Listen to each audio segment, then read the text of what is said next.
और मुसीबत पर सब्र करना ये हिम्मत वाले काम है पुत्र, हिम्मत वाले काम है, जरा डट के करना, बेहौसला ना होना। एक बुजुर्ग बैठे थे, अल्लाह के नेक बंदे भी थे और तिजारत भी करते थे, लाखों का कारोबार था। बुजुर्ग बैठे हुए हैं तो अचानक खबर मिली कि हजरत साहब पढ़ा रहे थे सबक, खबर मिली कि आपका वो जो एक जहाज था ना माल बरदार, वो जहाज आपका डूब गया पानी में। फरमाने लगे अल्हम्दुलिल्लाह। सबक पढ़ाते रहे, 2-4 घंटे गुजरे तो एक बंदा फिर आया, उसने आके कहा हुजूर मुबारक हो, वो जो जहाज डूबने वाली खबर थी वो गलत थी, वो जहाज आपका बिल्कुल ठीक ठाक है, लाखों रुपए बच गए। फरमाने लगे अल्हम्दुलिल्लाह। सबक उसी रूटीन से पढ़ाते रहे, पहली नुकसान की खबर आई तो फिर भी अल्हम्दुलिल्लाह, और दुख की खबर आई फिर भी अल्हम्दुलिल्लाह, सुख की आई तो फिर भी अल्हम्दुलिल्लाह। सबक अपनी रूटीन से पढ़ाते रहे, सफ़र जारी रहा, रुके नहीं। इख्तिताम हुआ तो तलबा कहने लगे हुजूर इतने बड़े नुकसान की खबर आई, जुमला ही कोई नहीं टूटा आपका, लफ्ज़ों के अंदर कहीं हमने उतार चढ़ाव नहीं देखा, हुजूर चेहरे पर कोई परेशानी नहीं, और फिर इतनी बड़ी खबर मिली खुशी की, कोई आपकी आंखों में रोशनी नहीं आई, कोई हमने आपका चेहरा बदलते नहीं देखा, मामला क्या है? तो फरमाने लगे मामला एक ही है, दुख भी रब की तरफ से है, सुख भी रब की तरफ से है। तो दुख कबूल मोहम्मद बख्शा राजी रहन प्यारे, अगर सारा कुछ उसी की जानब से है तो ये तो कोई बात ना हुई कि दुख आने पे बंदा कहो हो ये क्या बन गया, सुख आए तो बंदा के देखा मैंने मेहनत की थी तो कामयाब हो गया। इमाम अली मकाम रदी अल्लाह तआला अन्हु की फिक्र को समझ जाओ, जब वो मुस्तफ़ा करीम के कंधों पे थे फिर भी अल्हम्दुलिल्लाह, और जब उनका सर नेज़े की नोक पे था फिर भी अल्हम्दुलिल्लाह। किसी मकाम पर किसी जगह भी हुसैन इब्ने अली शिकवा करते नजर नहीं आते। सैयदना इमाम अली मकाम हर मकाम पे कहते हैं अल्हम्दुलिल्लाह अल्हम्दुलिल्लाह अल्हम्दुलिल्लाह। जब तक वो मस्जिद नबवी के मिंबर पर जलवा फिराज थे और जब तक जमाना हाथ बांधे उनके सामने खड़ा था फिर भी अल्हम्दुलिल्लाह, और जब उनके बच्चों के हाथों में जालिमों ने जंजीरें डाल दी तो फिर भी अल्हम्दुलिल्लाह। जब तक सूरज चांद भी सैयदा ज़ैनब के घर के करीब से गुजरते थे तो ज़रा थोड़ी नज़र हटा के गुजरते थे, मालिक फिर भी अल्हम्दुलिल्लाह। और जब शाम के बाज़ार में परदेसी बहन अपने भाई का कटा हुआ सर लेके सफ़र कर रही थी तो फिर भी अल्हम्दुलिल्लाह। मारो मारो ना मैनू मार मुकाओ, मैं कोई उज़र ना पेश ले आवां, ते जे सोहना ही मेरे दुख विच राजी, जे सोहना ही मेरे दुख विच राजी, ते फिर सुख नू चुल्ले डावां। ये अल्हम्दुलिल्लाह का मिजाज लाओ। ये रोज़ जो घर में लड़ाई करना, रोज़ इख्तलाफ़े राय की बात करना, रोज़ कभी किसी की गीबत करना, कभी किसी की करना, कभी किसी चौक में बैठ के शिकवा करना, कभी किसी चौक में बैठ के शिकवा करना, कभी कहना कि फ़लाँ जगह में नाकाम हो गया, फ़लाँ की वजह से हो गया। ये कुछ शेवा है मुसलमानी का? मुसलमान हर हाल में अल्लाह की तस्बीह पढ़ता है, मुसलमान हर हाल में अपने रब को याद करता है। वो कहता है बहार हो के खिज़ां ला इलाहा इल्लल्लाह, खुदी का सिर्रे नेहा ला इलाहा इल्लल्लाह, खुदी का तेग फुसा ला इलाहा इल्लल्लाह। और अगरचे बुत हैं जमात की आस्तीनों में, अगरचे बुत हैं जमात की आस्तीनों में, पर मेरी मजबूरी है ना, मुझे है हुक्म अज़ां ला इलाहा इल्लल्लाह। अपनी ड्यूटी करता है वो अपने काम लगा रहता है। आप कभी पलट कर मेरे रसूल पाक सल्लल्लाहु ताला अलैहि वसल्लम की खूबसूरत ज़िंदगी को देखें ना, खूबसूरत ज़िंदगी को। मैं क्या करूं, हमारे मिजाजों में बातें ऐसी आती जा रही हैं, हम इंतज़ार करने को तैयार ही नहीं। अभी मेहनत किया तो शाम को रिज़ल्ट आना चाहिए। जो पूरी 5 दिन नमाज़ पढ़ लेता है वो कहता है अभी मैं वली नहीं बना, इतने दिन हो गए नमाज़ पढ़ते। जो पूरा 40 दिन प्रॉपर तरीके से दरूद पाक पढ़ लेता है वो कहता है देखो मुझे अभी तक ज़ियारत ही नहीं हुई नबी पाक सल्लल्लाहु अलैहि वसल्लम। जो अभी कल आया है और कल अभी उस शख्स ने आकर के शुरू किया है सिलसिला, तो कहता है ओहो मेरा मार्फत वालों में नाम कब आएगा। वो भाई लोगों की ज़िंदगियाँ गुजर गई, लोगों के अहवाल गुजर गए। मैं बैठा था बुजुर्गों की खिदमत में, तो एक शख्स ने आके कहा हुजूर मैं आपके लिए सलाम लाया हूँ फलां अजीम हस्ती का। तो हजरत साहब ने उसको थपकी दी, फरमाने लगे पुत्र मैं इन्ने जोगा नहीं, तेनू कोई भुलेखा लग गया है, मैं बदकार पुराना खादम, ओ मैं नहीं इस काबिल यार, ये तुझे गलती लग गई है, मुझे तो अपने अमाल का पता है, मैं मौजूद था और साहिब इल्म व फजल बंदे के पास था। कहने लगे पुत्र मैं नहीं इस काबिल, मेहरबानी करना तू मेरे लिए दुआ कर, अल्लाह ताला मेरे ऊपर रहमत कर दे और कोई रास्ता खुल जाए। और सज्जनों सुनो, हजरत उमर फारूक जैसा बंदा, मेरे रसूल पाक सल्लल्लाहु अलैहि वसल्लम के गुलामों में मौला अली शेर खुदा का मर्तबा कौन जान सकता है? हजरत अली कहा करते थे मेरा दिल करता है उस तरह के आमाल लेके अल्लाह की बारगाह में जाऊं जो आमाल सैयदना फारूक आजम के हैं। इतना साले बंदा, इतना परहेजगार बंदा, लेकिन हजरत उमर फारूक के इंतकाल का वक्त आया तो लोग उनकी तारीफें करने लगे, उमर की बड़ी बात है, उमर की बड़ी बात है। तो हजरत उमर रो पड़े, फरमाने लगे मेरे लिए दुआ करो, मुझे दर्जा कोई भी ना मिले, बस मेरियां नेकियां और बदियां बराबर बराबर हो जाएं, मैं माफ कर दिया जाऊं, नेकी और बदी बराबर बराबर हो, छोड़ दिया जाऊं। दर्जों का तो मामला बड़ा आगे का है, इतनी जल्दी, इतनी स्पीड, इतनी हमें जल्द फटाफट हो जाए, सवेरे हो जाए। आप अपनी जद्दोजहद तो करें, आप थोड़ा पलट के तो देखें। आप देखें कि लोग मैदानों में रहे, मैदानों में रहे, हजरत खालिद बिन वलीद मैदान में रहे, हजरत साद बिन अबी वकास मैदान में रहे, हजरत सैयदना अबू उबैदा बिन जर्रा मैदान में रहे। ये लोग हमेशा मैदानों में रहे, अपनी अपनी ड्यूटी करके चले गए। इस्लाम फैलता रहा, अपनी अपनी तरतीब से आगे जाता रहा, अपने अपने रंग में अल्लाह ताला लोगों को दीन की समझ अता करता रहा। जल्दी बड़ी है, बहुत जल्दी है, शार्ट दरवाज़ा चाहिए, सब्र ही कोई नहीं, इस्तिकामत ही कोई नहीं, फटाफट हो जाए। बहुत सारे लोग आके कहते हैं हजरत साहब नमाज तो पढ़ने लगा हूँ, रोज़ा तो रखने लगा हूँ, दाढ़ी भी मैंने रख ली है और आपके पास भी आता हूँ, अब कोई निगाह कर देना। तो मैं कहता हूँ ये जो नमाज आपने शुरू की है ये बगैर निगाह की हो गई है, ये जो आप आना शुरू हो गए हैं तो इसको आप निगाह नहीं समझते, और ये भी मेरी निगाह नहीं, परेशान ना हो जाइएगा, ये भी अल्लाह रसूल की निगाह ही है। ओ खुदा के बंदो, थोड़ा सा अपनी ज़िंदगी में सब्र और इस्तिकामत को लाओ, थोड़ा रास्ते पे चलना सीखो। और मैं आपको एक बात अर्ज करूं, हमारे सूफिया ने एक बारीक नुक्ता भी बयान किया। वो कहते हैं ये जो विसाल है ना, विसाल, ये तो इख्तिताम है, मुलाकात तो फना है, जो मिल गया वो तो गया, जिसकी मुलाकात हो गई वो तो गए थे ना जनाब मूसा मिलने, फिर क्या हुआ था? जिसकी मुलाकात हो गई वो तो गया। असल काम क्या है? असल काम उसके रास्ते में रहना है।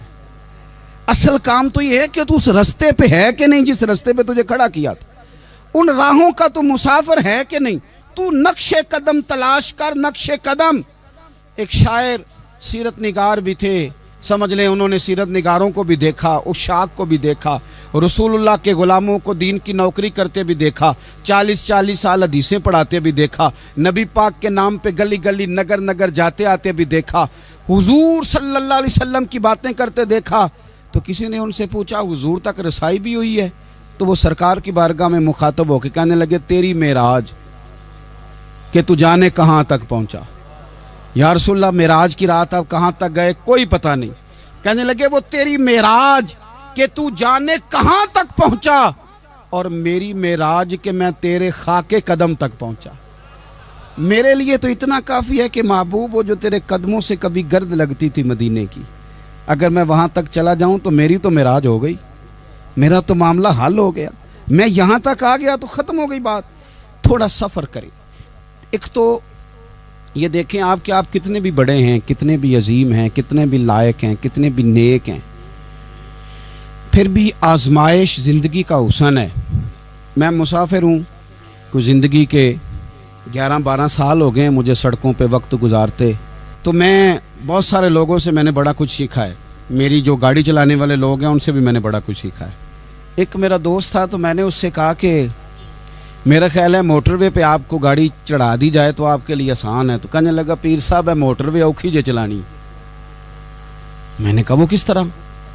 वो कहने लगे कि मोटरवे पे ना गाड़ी, चूँकि ना कोई स्पीड ब्रेकर है, ना मोटरवे पे कोई चिंची वाला आगे आता है, ना ज़्यादा रश होता है, तो सीधी सीधी चलाते रहते हैं तो नींद आने लग जाती है। अगर बार बार आए ना स्पीड ब्रेकर और बार बार ब्रेक लगे तो आंख ज़रा खुली रहती है। तो मुझे मसला समझ में आ गया।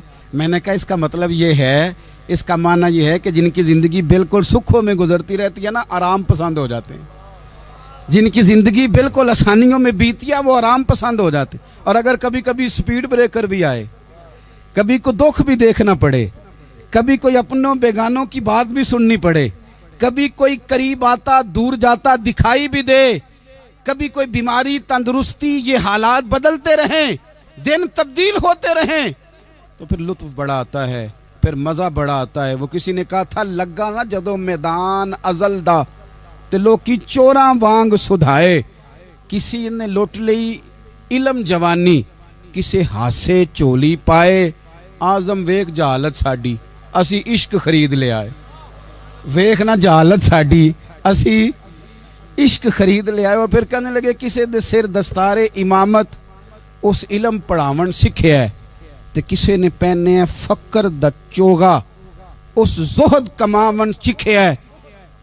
आजम वेख नसीबा साडा, असी यार मनावन सीखे है। तू वेख नसीबा साडा, असा यार मनावन सीखे है। मेरे अजीज, जिंदगी के अंदर देखो, कायनात में सबसे ज़्यादा महबूबियत मेरे रसूल पाक की है। मेरे नबी पाक सल्लल्लाहु अलैहि वसल्लम की जुल्फ़ की बात भी मेरा रब करता है, हुजूर की आँखों की बात भी मेरा रब करता है, हुजूर सैयद आलम के चेहरा वद्दुहा की बात भी करता है, जुल्फ़े वल्लैल की बात भी अल्लाह करता है। मेरा रब रसूल पाक सल्लल्लाहु अलैहि वसल्लम के सीना अलम नशरा की बात भी करता है, पेशानी वल फजर की बात भी करता है, हुजूर की आंखें माज़ागल बसर की बात भी करता है। इतनी महबूबियत कि रसूल पाक चलें तो अल्लाह उसकी बात भी करे, हिजरत करें तो उसकी बात भी करे, जिस शहर में हुजूर रहें उसकी कसम उठाए। और हाल पता क्या है कि महबूब पैदा नहीं हुए तो बाप चले गए। अभी उम्र छोटी थी, माँ की खुल के ज़ियारत होना थी कि अम्मा भी चली गई। दादा कंधों पे खिलाया करते थे, तो तारीख कहती है कि दादा का जनाजा उठा तो पीछे पीछे हुजूर भी आंसू बहा रहे थे। एक वफादार बीवी मिली तो अपने वक्त पे सैयदा खतीजा भी चली गई। एक टाइम आया तो जनाब अबू तालब भी रुखसत हो गए। मक्के से हुजूर को इतना प्यार था वो छोड़ना पड़ा। सादिक और अमीन कहने वालों ने हुजूर की दावत को कबूल करने से इनकार कर दिया, तो रसूल करीम ने अपनी पेशानी पर किसी किस्म का कोई शिकन नहीं आने दिया। रसूल पाक मदीने आए तो लोग तलवारें लेके बदर में आ गए लड़ने, शहीद करने। हुजूर वहां भी कोई परेशान नहीं होते। मैदान उहद आया तो नबी पाक ने अपने चचा को कटे हुए वजूद में देखा, निकली हुई आंखों में देखा, कटे हुए होंठों में देखा। किसी जगह मेरे रसूल पाक सल्लल्लाहु ताला अलैहि वसल्लम शिकवा करते दिखाई नहीं देते। हुजूर की वो बीवी सैयदा आयशा सिद्दीका रज़ी अल्लाह ताला अन्हा, जिनकी पाकी का रब बयान करे, उन पर मुनाफिकीन ने इल्जाम लगा दिया। इतने पाक घराने पर लोगों ने उंगली उठाई। मेरे रसूल ने आंसू बहाए, पर किसी जगह हुजूर परेशान होते दिखाई नहीं दिए। हम ढूंढने लगे, तलाश करने लगे। जब दरवाज़ा रसूल पे गए तो हुजूर खुद बोले, मेरे रसूल फरमाने लगे, मेरे गुलामों याद रखना, ये सब्र मेरी चादर है, ये सब्र मेरी चादर है, ये हौसला मेरी चादर है। सैयदा आयशा सिद्दीका रज़ी अल्लाह ताला अन्हा फरमाया करती थी, लोगों मुझे अल्लाह की इज्जत की कसम, मैंने हुजूर से बढ़कर किसी को सब्र करने वाला नहीं देखा, किसी को हौसला करने वाला हुजूर से बढ़ के नहीं देखा। उम्मत को क्या हो गया? ये चौराहों पे लड़ रही है, चौकों पे लड़ रही है, घर हैं कि फसाद के आईनादार बने हुए। लोग आके रो पड़ते हैं कि जनाब भाइयों का सलूक नहीं, कोई दुआ कर दें। रो पड़ते हैं जनाब अब्बा के साथ भी लड़ाई हो जाती है, कोई तावीज़ दे दें। ज़रा ज़रा हौसला नहीं, सब्र नहीं। किसी जगह ठहरना तो सीखो मेरे अजीज़, किसी जगह ओ यारो आओ ना। मैदान करबला के दो सबक, इस्तकामत और सब्र। कितना दर्जा है सैयदना बिलाल हबशी का। मैं तकरीर कर देता हूँ, आप सुन लेते हैं, लेकिन कभी वो अंदाज भी तो देखो ना। हज़रत बिलाल, ओ मेरे दोस्त, जेल के अंदर बंदे के हाथ नहीं बांधे जाते, पैर नहीं बांधे जाते, पर लोग जेल में रोते हैं, तड़पते हैं। सैयदना बिलाल कहते हैं, मैं कलमा पढ़ता था, रात उमैया मुझे बांध के रखता था, और सवेरे जब पत्थर अच्छी तरह तप जाते थे ना, तो ला के बाहर मुझे पत्थरों पे लिटा देता था, और मेरे वजूद पर भारी भरकम पत्थर रख देता था। सुनना जरा, तसव्वुर में लाना भला मैं क्या कहने लगा हूं। हजरत हसन बिन साबित रदी अल्लाह ताला अन्हु फरमाते हैं, मैं मक्का मुकरमा आया हज या उम्रे के लिए, तो मैंने मस्जिद नबी के जो आज मुअज्जिन बिलाल हैं, मैंने इनका ये रंग देखा कि मक्के के बच्चों ने उनके गले में रस्सी बांध के ना तो हाथों में पकड़ी हुई है, और मक्के के बाजारों में ना उनको खींचते हैं, ले जाते हैं। मैंने एक शख्स से पूछा ये क्या माजरा है, क्या मुअम्मा है, तो बताने वालों ने बताया कि ये काले रंग का हबशी गुलाम मार सारा दिन खाता है, इसके साथ लोग वो सलूक करते हैं जो अजियतनाक और खौफनाक है, सारा दिन मार खाता है पर अपनी जुबान पे खुदा का नाम लेता रहता है, मोहम्मद मुस्तफ़ा का नाम लेता रहता है। ओ तेनू लब दियां आप गवाचे, सानू अपनी खबर न कोई, आ वेखना साथों भारे नी कख गलियां, हुण ते आख दे लोग शुदाई, असी नंग नमूस दा साड़ के चोला, गल पहने है ताज गदाई, ओए सजना अपना आप गवाया है, तां यार ने चाती पाई। भाई इस तरह का लोगों ने भी अंदाज देखा, लेकिन हमारा ये हाल है कि किसी जगह भी ठहराव नहीं, किसी जगह भी ठहराव नहीं, किसी जगह भी सब्र नहीं, किसी काम पर भी इस्तकामत नहीं। हमारी दोस्तियां रोज़ टूटती हैं, ताल्लुकात रोज़ कमज़ोर पड़ते हैं, हम बड़े जोश के साथ आगे बढ़ते हैं और बड़े बड़े ऐलानिया वादे करते हैं। कौन सी चीज़ है जो हमें कमज़ोर कर देती है? सिवाय इसके कि हमारा नफ्स कमज़ोर है, सिवाय इसके कि हमारा नज़रिया कमज़ोर है, सिवाय इसके कि हमारे अंदर वो ताकत नहीं जो हमें इस्तकामत पे ला के खड़ा करे, जो हमारे अंदर हौसला पैदा करे। याद रखना, मैदान करबला के अंदर हज़रत सैयदना इमाम हुसैन रदी अल्लाह ताला अन्हु का जो हौसला था वो इतना मिसाली था, इतना मिसाली था, इतना मिसाली था। एक जनाजा घर में उठ जाए ना, और खुदा माफ़ करे वो किसी जवान का हो, तो बूढ़े की कमर कई कई रोज़ खड़ी नहीं होती। लेकिन करबला के उस शाहसवार की कहानी भी सुन ना मेरे भाई, जो अपने कंधे पे सुबह से लाशें उठा के ला रहे हैं, सुबह से इमाम अली मकाम लाशें उठा के लाते हैं। हज़रत कासम बिन हसन का लाशा उठा के ला के रखा, हज़रत अली अकबर शहीद हो गए, आवाज़ दी अब्बा जी संभालना, तो लाश मुबारक उठा के रखी, जनाब अली असगर की लाश उठा के रखी। भाई बड़े प्यारे होते हैं, बड़े ही प्यारे होते हैं, ना माने हम अपनी औलादों के सामने, पर बड़े प्यारे होते हैं, जितना मर्जी शिकवा करें। भाई भाइयां दियां बावां होंदे ते भाई भाइयां दे वैरी बड़े प्यारे होते हैं, क्या करें भाई जो हुए नहीं इनकी तकलीफ़ सही जाती। हज़रत अब्बास रदी अल्लाह ताला अन्हु को जब इमाम अली मकाम उठा के ला रहे थे तो एक मिनट के लिए रुके और कहने लगे, अल्लाह अब मेरी कमर कमज़ोर पड़ गई है, मेरा भाई चला गया तो पीछे से ना कुछ कमज़ोर पड़ गई है। इतनी सारी मैयतें उठा के ला के, इतना हौसला हुसैन इब्ने अली का। फिर जाके इमाम अली मकाम गर्म रेत से तयम्मुम करते हैं, फिर वो घोड़े पे बैठते हैं, फिर वो रिज्स पढ़ते हैं, फिर वो खुतबा देते हैं, फिर वो हक का ऐलान करते हैं, फिर वो जुल्म को ललकारते हैं, फिर वो 56 साल के बुढ़ापे में जब मैदान में घोड़े को एड़ी लगा के आते हैं और इस तरह काटते हैं यजीदियों की कमर को, गलों को, कि अमर बिन साद कहता है अकेले अकेले ना जाओ, ये कोई मामूली है, ये अली हैदर का लाल है, अकेले अकेले जाओगे तो लश्कर काट देगा, यकबारगी हमला करो, यकबारगी। फिर हो सकता है हुसैन तुम्हारे काबू आए।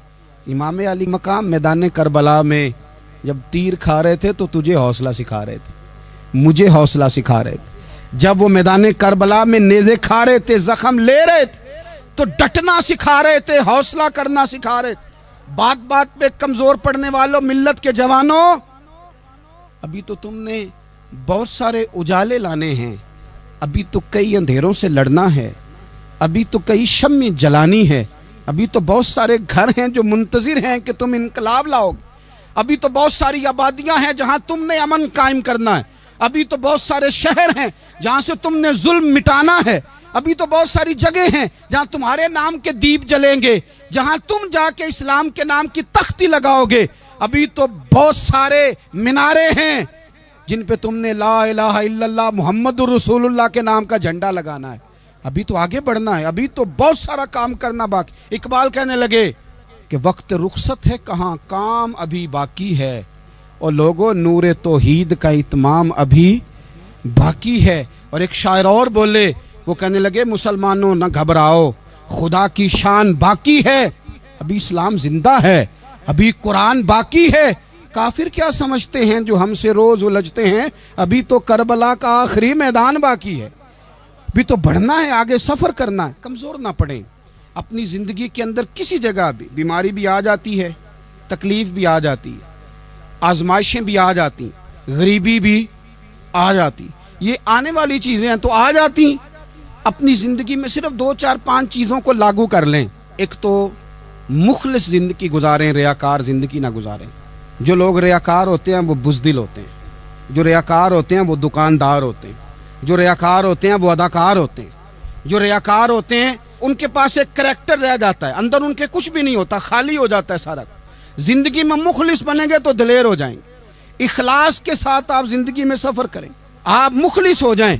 मेरे रसूल पाक सल्लल्लाहु अलैहि वसल्लम ने फरमाया मुखलिस हो जाओ, अल्लाह के रज़ा वाले हो जाओ, मुखलिस हो जाओ, तुम्हारा थोड़ा अमल भी तुम्हारे लिए ज्यादा हो जाएगा, तुम्हें किफायत कर जाएगा थोड़ा अमल। अल्लाह के अलावा किसी से डरना छोड़ दें, गैर का खौफ दिल से निकाल दें, खौफ निकाल दें, अपनी जिंदगी में गैर का खौफ निकाल दें। निकाल फेंके आप अमीरों का खौफ, निकाल फेंके दुनिया क्या कहेगी। याद रखना इज्जतें भी रब देता है, जिल्लतें भी उसकी मशीयत का तकाजा होती हैं, रिस्क का मालिक भी अल्लाह है। हजरत मौला अली से किसी ने कहा कि आप अपने साथ हारस क्यों नहीं रखते, गन मैन क्यों नहीं रखते, बॉडीगार्ड क्यों नहीं रखते? तो हजरत अली फरमाने लगे मौत सबसे बड़ी मुआफज है, वक्त से पहले आती नहीं, आ सकती नहीं। आप गैर का खौफ निकाल बाहर फेंकें। एक जुमला मैदान करबला में इमाम हुसैन ने कहा था, एक जुमला, और वो जुमला इतना ताकतवर है कि अगर सोने के पानी से लिखा जाए, हीरों से तोला जाए, तो ये सारी चीजें कमजोर पड़ जाएं। इमाम अली मकाम मैदान करबला में जब घोड़े पे सवार हुए, अल्लाह अकबर कह के मैदान में आए, और आपने यजीदियों से कहा कि तुम जालिम हो, जाबिर हो, फासिक हो, इताअत तुम्हारी नहीं कबूल की जाएगी, अब बताओ लड़ना है कि क्या करना है।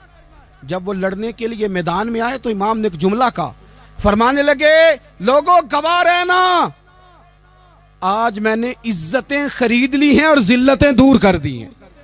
इज्जत है हमारे पास, इज्जत, जिल्लत दूर हो गई। अगर इसके जुल्म से छुप के बैठ जाते, अगर इन तलवारों के सामने कमजोर पड़ जाते, अगर इस बड़े लश्कर को पीठ दिखा देते, तो ये इज्जत वाला मामला, लो लोगों हमने इज्जतों का सौदा किया, हमने जिल्लतें भगा दी, हमने वही सौदा किया जो हमारे अजदाद का तरीका था, जो हमारे असलाफ का तरीका था, जो तरीका हमने अलीउल मुर्तज़ा से सीखा था और नबी मुस्तफ़ा से सीखा था, वो तरीका हमने कर दिखाया। अल्लाह के गैर का खौफ निकाल फेंके जिंदगी। और तीसरी बात, हदफ मुकर्रर करें। हदफ मुकर्रर करें। आप क्या हैं? आप दीन के दाई हैं, आप दीन के मुबल्लिग हैं, आप दीन को माली सपोर्ट करने वाले हैं, आप अखलाकी सपोर्ट करने वाले हैं, आप एक ताजर हैं, आप किस तरह करके मैदान में हैं, आप एक वेलफेयर शख्सियत हैं, लोगों का भला करने वाले, आप क्या हैं? अपनी जिंदगी में अपने अहदाफ मुकर्रर करें। बेमाना बेमकसद जिंदगी ना। हमने हदफ बड़ा छोटा मुकर्रर किया। एक बंदे का हदफ है कि मैंने करोड़पति बनना है, बन गया वो करोड़पति, अब क्या करे?